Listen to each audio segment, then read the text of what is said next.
சிறகடிக்க ஆசை சீரியலில் வந்து 2 நாளில் கடன் அடைக்கணும், அப்பாவை எப்படியாச்சும் அந்த வீட்டில் கொண்டு போய் நிப்பாட்டணும், அந்த மீட்டை அப்பாட்ட கொடுக்கணும் அப்படின்னு முத்துவும் மீனாவும் ரொம்ப போராடுறாங்க, கஷ்டப்படுறாங்க.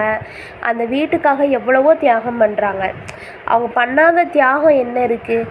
அந்த வீட்டோட கடனை அடைக்கிறாங்க, அவங்களுக்கு ஏதாச்சும் பிரச்சனைனா உடனே ஹெல்ப் பண்ணுறாங்க.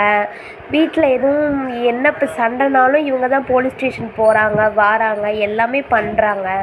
ஆனால் கொஞ்சம் கூட அந்த வீட்டில் இருக்கிற ஒருத்தர் கூட வந்து முத்துவையும் மீனாவையும் மதிக்க மாட்டேங்காங்க. நான் ஒருத்தங்க கூடன்னு சொன்னது மீன்ஸ் அந்த முத்துவோட அப்பா அண்ணாமலையும் சேர்த்து தான் சொல்கிறேன். முத்துவையும் மீனாவையும் பார்த்தா அவங்க அண்ணாமலை அவங்க அப்பாவுக்கு கூட ரொம்ப இளக்காரமாக தான் இருக்குது. ஏன் இப்படியெல்லாம் வந்து இவங்க 2 பேரையும் போட்டு டார்ச்சர் பண்ணுறாங்க? இவங்க கொஸ்டினே கேட்க மாட்டேங்காங்க. நான் எங்கள் வாழ்க்கையை பார்த்துட்டு நாங்கள் போகிறோம் அப்படின்னு விஜயா வீட்டை விட்டு அனுப்பும்போது சந்தோஷமாக வர வேண்டியது தானே. அது ஏன் அவ்வளோ வருத்தப்படணும்? அந்த வீட்டில் மாடு மாதிரி மீனா வேலைக்காரி மாதிரி இருக்க போகிறா, முத்து ஏச்சி வாங்கிக்கிட்டே இருக்க போகிறான், மனோஜ் பட்ட கடனை இவன் அடைக்க போகிறான். இதுக்கு எதுக்கு அந்த வீட்டுக்கு போகணும்?